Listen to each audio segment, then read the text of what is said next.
여러분 반갑습니다.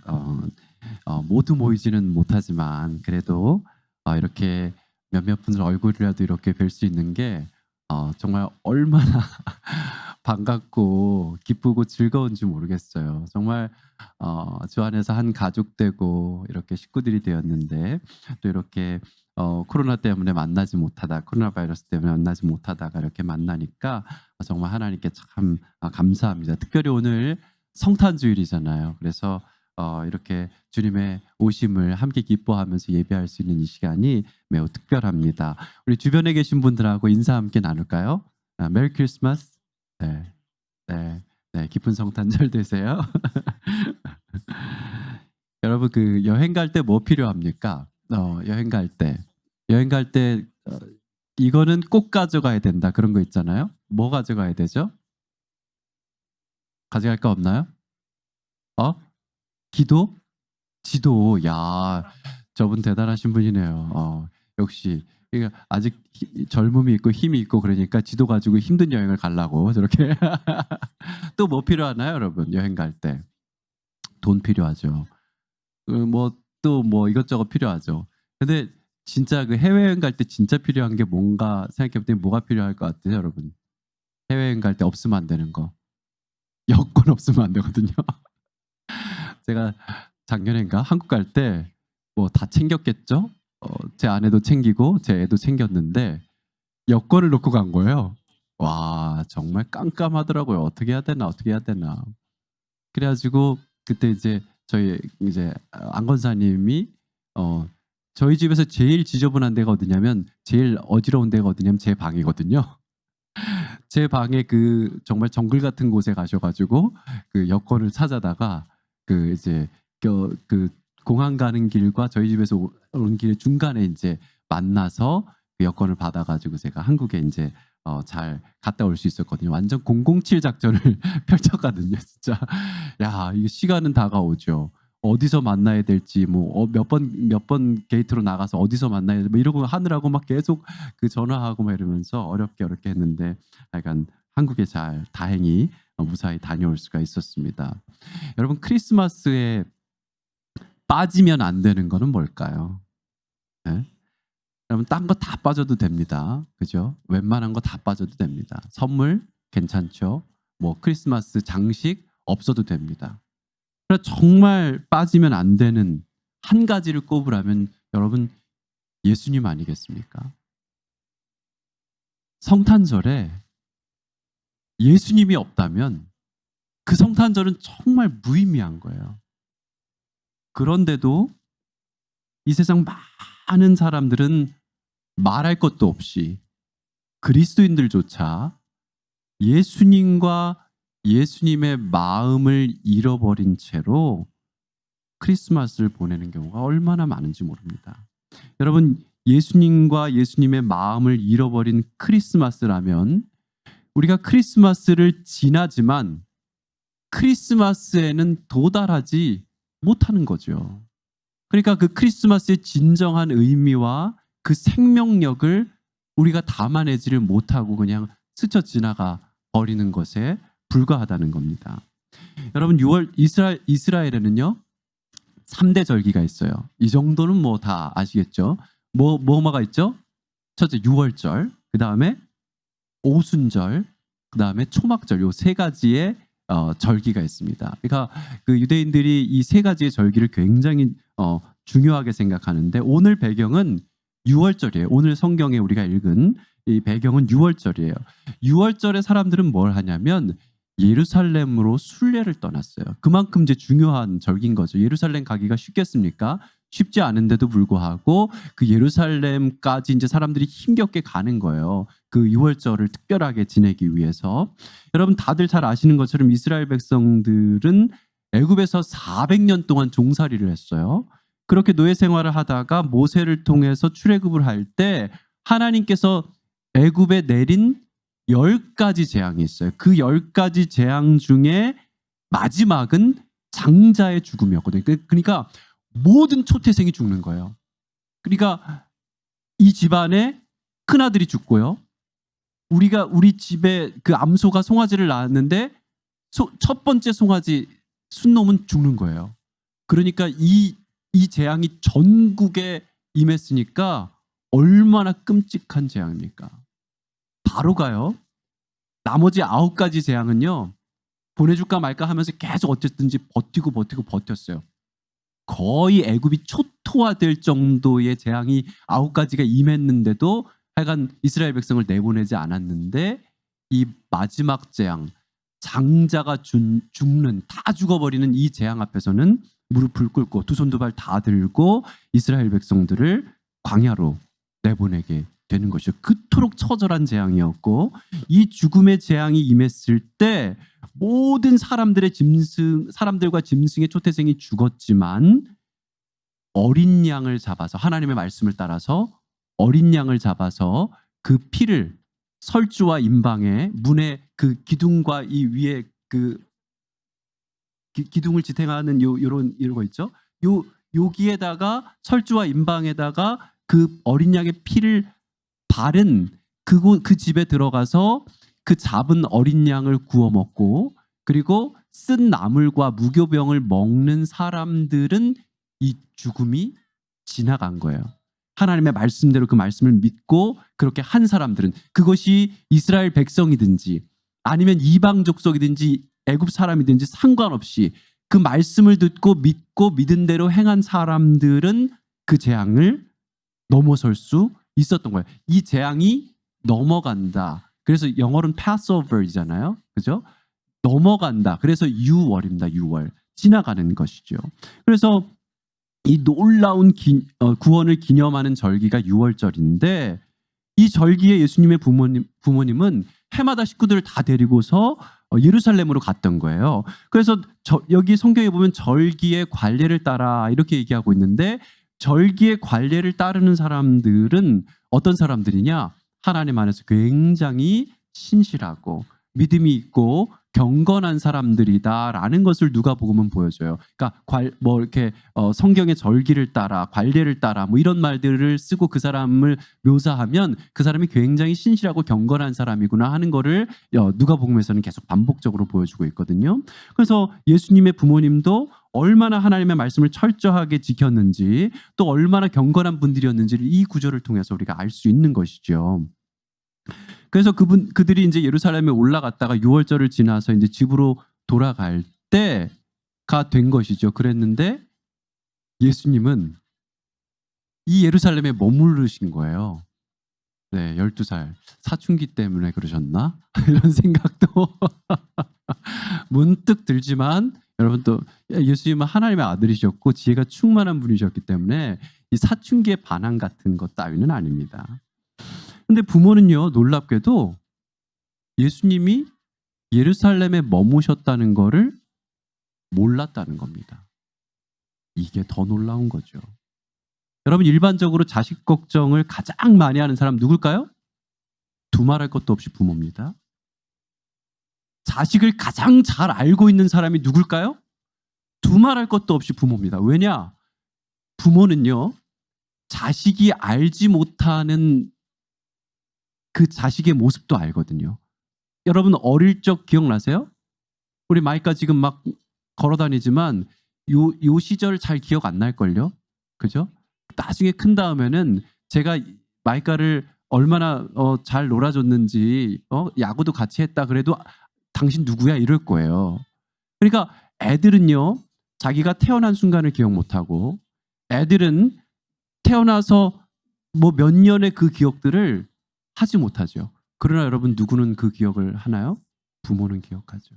이 아이가 어떤 아이인지, 어떻게 태어났는지, 어떻게 자랐는지, 그리고 그 자기도 알지 못하는 자기의 역사를 자신에게 들려주는 사람이 부모예요. 그러니까 부모는 그 아이를 얼마나 잘 알겠습니까? 그런데 내가 모르는 나도 알고 있는 그 부모가 오늘 성경에는 예루살렘에 예수님이 머무셨는데 그것을 몰랐다고, 그 부모는 이를 알지 못하고 라고 기록하고 있다는 거예요. 그러니까 예수님의 부모는 이렇게 생각하면, 보통 일가 친척 이웃들과 같이 여행을 하니까 동행 중에 있을 거다, 이렇게 막연하게 생각을 한 겁니다. 한두 시간도 아니에요, 여러분. 한두 시간이란 말을 안 해요. 그러나 하루가 지나는 동안에 이 부모는 어떻게 생각을 했냐면 다른 믿음이 있었던 거죠. 분명히 일가 친척 중에 어디 이웃들 중에 이 아이가 있을 거다라는 생각을 한 거예요. 그러니까 알기는 알지만 그렇게 잘 알지는 못할 수도 있다는 거예요. 그걸 깨닫고 아는 사람들 중에 있는지 막 찾아보니까 없습니다. 부모는 혼비백산이 됐겠죠. 아들을 찾으면서 그냥 내려온 하루길을 다 뒤지는데 얼마나 열심히 뒤졌겠어요. 이틀을 소비합니다. 하루길인데. 그러니까 샅샅이 뒤진 거예요. 꼼꼼하게 어딨나 하면서 그 하루길을 되짚어서 이틀의 시간 동안 예루살렘까지 돌아가게 된 것인데 놀랍게도 예수님은 예루살렘에 계셨다는 거예요. 그러니까 예수님 내 아들인데 내 아들이 어떤 행동을 왜 하는지를 몰랐다는 거죠. 예수님의 부모는 예수님을 사랑하지 않은 게 아닙니다. 또 그들이 경건하지 않았던 것도 아닙니다. 제가 앞서 말씀드렸다시피. 그런데 예수님을 잃어버린 이야기를, 예수님을 충분히 이해하지 못한 이야기를 오늘 성경은 보여주고 있거든요. 그러니까 여러분, 우리 스스로처럼, 여러분 스스로가 지금 다 모두 어떻게 생각하냐면 나는 이 정도면 나는 괜찮아. 나는 꽤나 괜찮은 신앙인이야. 나는 꽤나 신실한 그리스도인이야. 꽤나 경건한 하나님의 사람이야 라고 생각하고 있을지라도 그런 우리조차도 가장 중요한 예수님을 어느 순간에는 놓칠 수가 있다고 성경은 말하고 있는 겁니다. 여러분, 예수님은 예루살렘에서 뭐라고 계셨는지 아세요? 성전에서요. 선생님들 중에 앉아가지고 듣기도 하고 묻기도 하고 계셨는데 그 예수님의 답변을 듣는 모든 사람들이 경탄에 맞지 않았던 거예요. 그러니까 그 예수님의 지혜에 엄청나게 놀랐던 거예요. 그걸 본 부모도 입이 떡 벌어진 거죠. 제가 우리 아이였어? 저런 아이였어? 저렇게 엄청난 유대의 스승들과 대화하면서도 밀리지 않는 아이가 우리 아이라고? 부모도 미처 알지 못하던 예수님의 모습을 부모는 그제서야 본 거예요. 예수님의 어머니 마리아가 예수님에게 말합니다. 아이야, 어찌하여 우리에게 이렇게 하였느냐. 여러분, 이거는 막 책망하고 비난하는 그런 톤이 아닙니다. 보라, 내 아버지와 내가 근심하여 너를 찾았노라. 근데 이 상황이 도대체 어떻게 된 거냐. 우리가 보니까 진짜 너는 지금 대단하고 놀라운 일을 하고 있는데 이 상황이 어떻게 된 거냐. 예수님의 대답이 놀랍습니다. 어찌하여 나를 찾으셨나이까. 그러니까 자기가 있어야 할 곳은 여기 한 군데인데 왜 그걸 찾으셨냐는 거예요. 내가 내 아버지 집에 있어야 될 줄을 알지 못하셨나이까. 여러분, 이 대답에 있는 내 아버지와 바로 그 전절에 어머니가 말한 내 아버지, 육신의 아버지와 하늘의 아버지가 묘한 대비를 이루고 있지 않습니까? 예수 그리스도는 완전한 인간이시면서 완전한 하나님이신 것을 이 두 구절이 사실은 보여주고 있는 것이죠. 그런데 그것에 대해서 부모는 충분히 온전히 알지 못하고 있었다는 거예요. 그러니까 여러분, 우리가 예수님을 얼마나 알고 있는가, 얼마나 잘 알고 있는가, 진짜 알고 있는가, 이 성탄절에 우리가 진정으로 그분을 이해하고 그분을 우리 주님으로, 진정한 주님으로 내 마음속에 깊이 간직하고 있는가. 잃어버린 지가 오래됐는데도 알지도 못한 채 그냥 내 갈 길을 나는 가고 있는 것은 아닌가. 이 질문을 오늘 성경은 우리에게 던져주고 있다는 겁니다. 여러분, 예수님의 부모님은 예수님을 잃어버린 것을 알고 근심하며 찾았다 그래요. 예수님을 잃어버리고 근심하는 삶. 여러분, 예수님은 어디 계셨다 그래요? 성전에, 아버지 집에 계셨다는 거예요. 여러분, 앞서 말했지만 6월절 어린 양의 피가 문의 설주와 임방에 묻어 있으면 그 사람들은 살았어요. 그렇지 않으면 죽었습니다. 여러분, 이것을 가볍게 듣지 마십시오. 6월절 어린 양은 예수님을 상징하고요. 그 피는 주님께서 십자가에서 흘리신 온 인류의 죄를 사하기 위해서 흘리신 주님의 보혈을 상징하는 겁니다. 예수님이 있으면 살고 예수님이 없으면 죽는다는 겁니다. 유월절의 주인은 다름 아닌 예수님이고 예수님만이 생명이라는 것인데 이 예수님을 우리는 제대로 알지도 못하고 그냥 그분이 내 삶의 어딘가 있겠거니 하는 짐작으로 그냥 아무렇게나 내 삶을 살아가고 있는지도 모른다는 거예요. 나는 경건한 사람입니다. 나는 절기를 지키는 사람입니다. 나는 예배 빠진 적 없어요. 큐티 빠지지 않아요. 나는 괜찮은 사람이다. 이 정도면 근사한 사람입니다. 하면서 진짜 예수님을 잃어버리고 진짜 예수님의 마음을 간직하지 못한 채로 살아가고 있을지도 모른다는 겁니다. 여러분, 예수님이 이 정도 말했으면은 예수님은 성전에서 계속 살 것 같지 않아요? 그죠? 내 아버지 집에 나는 거해야 됩니다. 이렇게 얘기했잖아요. 그런데 참 놀랍고 대단한 게 바로요. 그 다음 구절들에 나와요. 예수님은요. 51절에 예수께서 함께 내려가사 나사렛에 이르러 순종하여 받드시더라. 이렇게 말씀하고 있습니다. 여러분, 예수님은요. 자신이 하나님의 아들이신 것과 하나님 나라를 위해서 어떤 길을 가실지를 분명히 아셨어요. 그래서 그 길을 걸어가실 것이에요. 그런데 51절 말씀 방금 읽어드린 대로 예수께서 함께 내려가사 나사렛에 이르러 순종하여 받드시더라. 이렇게 기록합니다. 공생애를 시작하시기 전까지는 철저하게 그 부모님께 순종하는 모습으로 그렇게 살아가셨다는 거예요. 여러분, 안다고 내가 아는 모든 거를 사람들이 준비되지도 않았는데 다 드러내는 그건 어리석은 거거든요. 여러분, 저희 중학생 아이한테 제가 결혼 생활의 신비에 대해서 내가 말해줄게. 일로 와. 예? 제가 아는 거를 다 말해준들 걔가 귀등으로나 듣겠습니까? 귀에 들어오지도 않아요. 아는 것을 모두 말한다는 게 의미 없다는 거예요. 때가 되기 전까지는. 총각 처녀들한테 아무리 붙잡고 얘기해봐야 듣는 것 같아도 듣지 않습니다. 결혼 생활하면서 막 그 엄청난 난관이 닥쳤을 때 와서 그 이야기를 들으면 아, 그게 그 말이었어요? 이렇게 되는 거죠. 예수님은 모든 걸 말씀해 주시지 않아요. 오히려 다시 집으로 돌아가서 그 부모님께 순종하면서 철저하게 그렇게 인간으로서의 삶을 사셨다는 것이죠.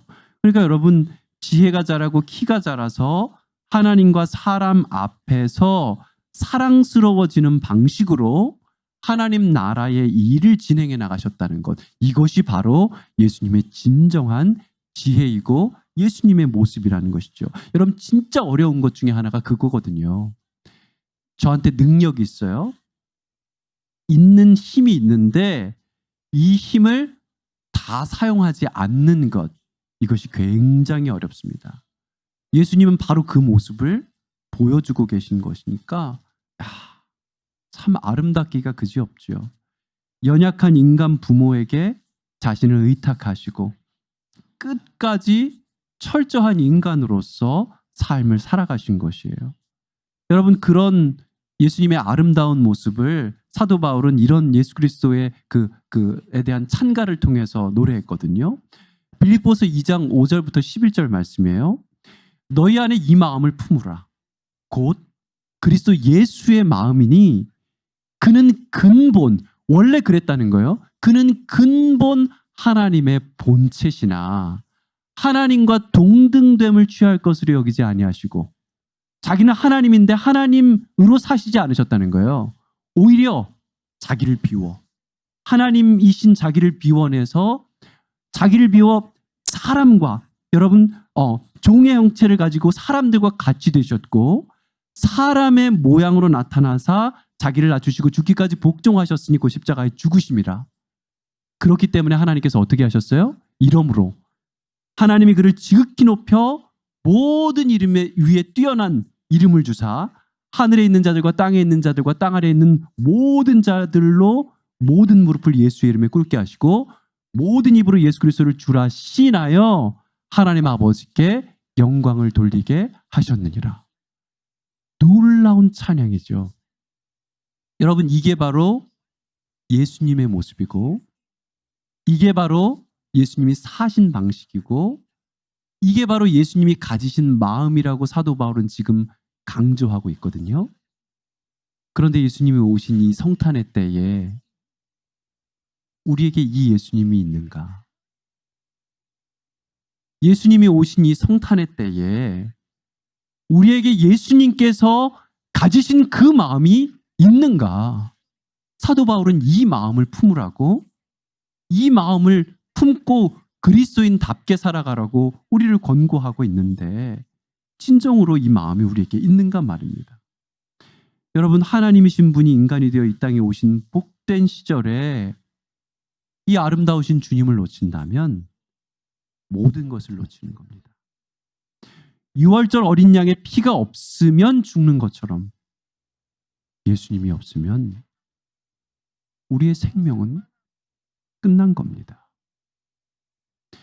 그분과 그분의 마음을 갖지 않은 그리스도인은 그리스도인의 생명력과 기쁨을 잃어버린 거죠.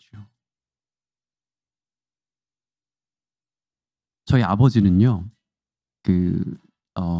12살 때, 저희 아버지 12살 때 6.25, 그러니까 한국전쟁이 발발했어요.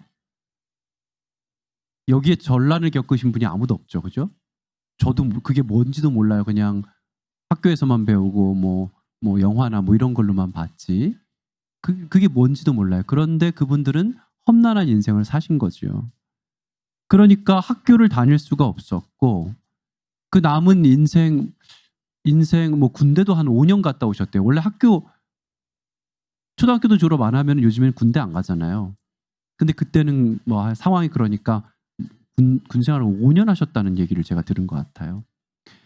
근데 어쨌든 간에 그렇게 힘든 삶을 사셨는데, 뭐 배운 게 없으니까 일용직 노동자로서 평생을 거의 사셨어요. 뭐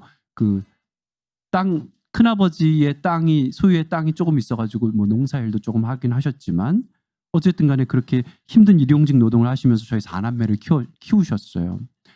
저희 어머니는 청각장애를 갖고 있으시고, 6.25 때 그러니까 한국전쟁 발발했을 때 3살. 그러니까 뭐 저희 어머니도 뭐 학교를 다니다가 중퇴하셨다고 하니까 뭐 거의 뭐 공부하거나 이렇게 배운 분들하고는 좀 이렇게 다른 삶을 살 수밖에 없었죠. 뭐 항상, 그러니까 저희 엄마도 뭐 고된 밭일 이런 거를 하시면서 평생을 살아오신 거예요.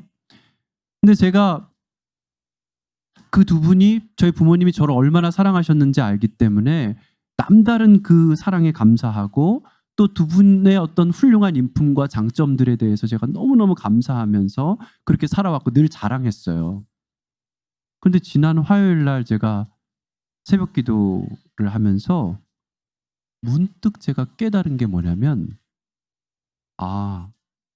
내가 고아 같은 삶을 살았구나 하는 게 깨달아지는 거예요. 이거를 제가 인정하게 되는 거예요. 두 분은 제게 훌륭한 부모님이시고 뭐 심리적으로 뭐 든든한 버팀목이 되어 주셨지만, 현실적으로는 저는 고아처럼 혼자 이 모든 걸 감당해 왔다는 거를 제가 인정하게 됐어요. 깨닫게 됐어요.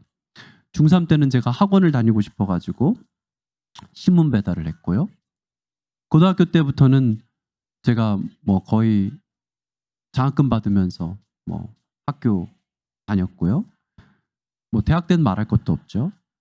이미 고등학교 무렵부터 아버지는 양쪽 고관절 수술을 하시면서 경제력을 상실하셨고요. 그러니까 현실 상황 속에서 경제적으로 부모님은 제 울타리가 되어주지 못하셨던 거예요. 대학 갈 때, 대학원 갈 때, 뭐 미국 와서 박사 공부 시작할 때 모든 선택을 부모님과 상의하지 못하고 그냥 저 혼자 했어요. 스스로 결정하고 스스로 헤쳐나가고 스스로 그 모든 걸 뭐 준비하고 마련하고, 그렇게 살아온 제 삶을 돌이켜 생각해 보면서 정말 외롭고 고단한 길을 있었구나 하는 생각이 드니까 울컥한 거예요. 제가 갑자기 왜 그런 생각이 들었는지 모르지만 기도하다 보면 그럴 때가 있잖아요. 뭔가 제가 생각하지 못했던 걸 저도 생각하게 되고 제 무의식 속에 있던 것들을 제가 인식하게 되는 그런 경우가 있는데 그런 경우였던 것 같아요. 그래서 저 자신이 너무 측은한 거예요. 그런데 어떻게 나는 이 모든 것들을 견디고 넘어서 여기까지 올 수 있었을까?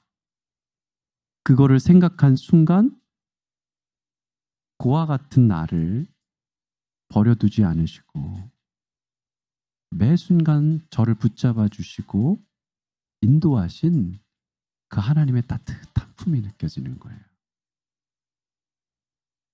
제가 그 모든 고민의 순간을 내가 그와 같이 버려졌다고 느끼지 않고 여기까지 올 수 있었던 것은 나를 품에 품으시고 독수리의 날개로 업어 나르신 그 하나님 아버지가 계셨기 때문이었던 거죠. 이 깨달음이 제가 기도하는 중에 일어난 거거든요. 여러분, 그러니까 우리는 언제든지 깨닫고 자라가야 하는 거예요. 제가 지금 40대 중반인데 뭐 40 넘어서야 이런 생각들을 조금씩 하기 시작한 것 같고 정말 기도하는 중에 하나님께서 이런 그 두 마음을 하나로 통합시켜 주시는 그런 경험들을 이제 하고 있는 거거든요. 여러분, 예수님을 아는 것, 하나님을 알아가는 것도 마찬가지입니다. 처음엔 표피적으로 알아요. 그러나 더 깊이. 처음에는 전부를 볼 수 없어요. 그러나 가면서 더 큰 그림을 보고 알고 깨닫는 것이 우리에게는 너무너무나 필요하다는 겁니다. 그 길을 이끌어 주시는 분이 예수님이고 그 예수님이 우리는 정말로 필요한 겁니다. 그 예수님이 우리 안에 있으면 생명이 있고 없으면 생명이 없는 겁니다. 52절에 예수는 지혜와 키가 자라가면서 하나님과 사람에게 더욱 사랑스러워 가시더라 이렇게 말씀하거든요. 그러니까 여러분, 예수님은 아무렇지도 않은 그 일상의 생활을 부모님께 돌아가서 순종하고 그 일상의 생활을 철저하게 감당하면서 점점 더 지혜가 자라가셨다는 거예요. 이게 중요합니다, 여러분. 여러분의 일상생활을 하는 동안 하나님께서 주신 복으로 여러분의 지혜가 자라야 되는 거예요. 그리고 하나님과 사람에게서 사랑스러워지는 여러분의 영적 키가 갈 뿐만 아니라 사람들과의 관계, 사회적인 어떤 모든 만남, 관계들도 자라가야 된다는 거예요. 하나님 안에 있을 때 예수님이 누리신 이 복을 우리도 누리게 되는 거거든요. 여러분, 예수님을 이 성탄에 우리는 다시 발견할 필요가 있습니다. 이 예수님을 어떻게 발견할 수 있을까요? 여러분, 다른 거 없습니다. 여러분의 일상 속에 있는 어떤 신앙의 키들을 잃어버리지 말아야 되는 거거든요. 여러분, 이 성탄절 즈음이잖아요. 저 어려서 이맘때면 제일 설레는 일이 뭐였냐면 크리스마스 그 이브 행사를 하고 밤새 교회에서 노는 거예요. 그게 그렇게 설레더라고요. 그렇게 이제 뭐 친구, 동생, 누나, 형들이랑 이제 놀 때 뭘 하냐면 여러 가지 게임을 하잖아요. 그럼 뭐 그 중에 이제 전기 게임이란 거 있어요. 이렇게 이불 밑에 이제 손을 딱 쥐고서 이제 그 신호가 어디까지 가냐 뭐 이런 건데 나중에 뭐 물어보세요, 궁금한 분들은. 근데 어쨌든 중요한 건 손을 잡는다는 데 있는 거예요. 그래서 혹시나 내 옆에 내가 좋아하는 여자애가 앉을까 하는 그 설레는 마음, 이런 게 이제 항상 이 무렵에 이제 있는 거거든요. 아무것도 아닌 것 같지만 그땐 크게 그렇게 들뜨고 설레고 그랬던 것 같아요. 그래서 이제 그렇게 게임을 하다가 새벽이 다가오면 차를 나눠 타거나 뭐 가까운 데는 걸어서 이제 새벽송을 돌아요. 성도들 집 앞에 가서 주님 오시면 함께 기뻐하면서 새벽송을 캐롤을 부르면은 집사님 권사님들이 이제 초코파이나 뭐 과자 아니면은 헌금 봉투 이런 것들을 이제 주셔요. 그러면 그거를 모아가지고 그 이제 그 주말에 애신원이라는 이제 동네 고아원에 가지고 가서 거기 친구들하고 또 함께 나누면서 주님 오심을 기뻐하곤 했던 그게 그런 추억들이 저는 항상 떠오르거든요. 뭐 그렇게 대단한 일은 아니죠. 그냥 교회에서 연례적으로 하는 일들이죠. 그러나 여러분 그 아무것도 아닌 것이 저에게는 대단히 엄청나고 중요한 일이었던 게 중학교 2학년이 끝나가던 성탄절 새벽에 새벽송을 돌다가 이 일처럼 기쁘고 소중하고 감격적인 일이 없구나. 주님이 내게 오신 것처럼 다른 사람들에게도 주님이 찾아가 주시는 것 이것처럼 귀한 일이 없구나. 저는 그 확신과 기쁨 속에서 평생을 하나님께서 허락하신다면 복음 전도자로 살겠다고 하나님께 서원했고 그 고백을 통해서 30년이 지난 지금 이 시점에 저는 여기에 서 있는 거거든요. 여러분 윌리엄 블레이크가 그 순수의 전조라는 그 시에서 이렇게 노래합니다. To see a world in a grain of sand and a heaven in a wildflower. Hold infinity in the palm of your hand and eternity in an hour. 하늘의 모래 속에서 우주를 보고 들판에 핀 한 송이 들꽃에서 천국을 본다. 그대의 손바닥에 무한을 쥐고 찰나의 시간 속에서 영원을 잡으라. 여러분 크리스마스가 지금 아무렇지도 않게 흘러가고 있을 수 있어요. 여러분에게 있어서. 그러나 여러분 이 찰나의 시간 속에서 우리는 영원을 붙잡아야 됩니다. 예수 그리스도가 여러분에게 있는 일상이라면 그것은 영원이지만 예수 그리스도를 놓치고 잃어버린 채로 근심하는 일상이라면 6월절 어린 양의 피가 없는 그런 성탄이라면 진정한 생의 위기가 우리에게 닥친 것이나 마찬가지죠.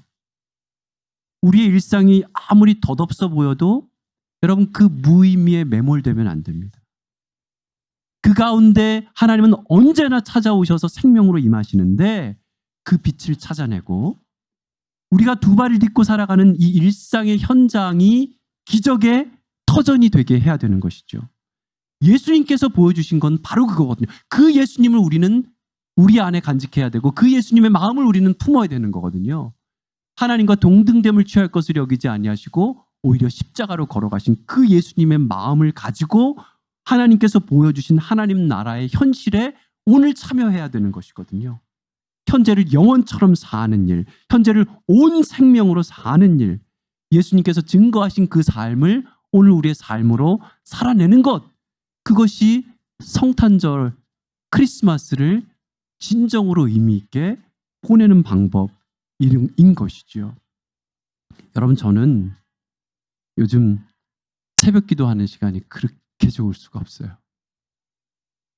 세상에 이보다 더 좋을 수는 없다 싶은 시간이 그 시간이에요.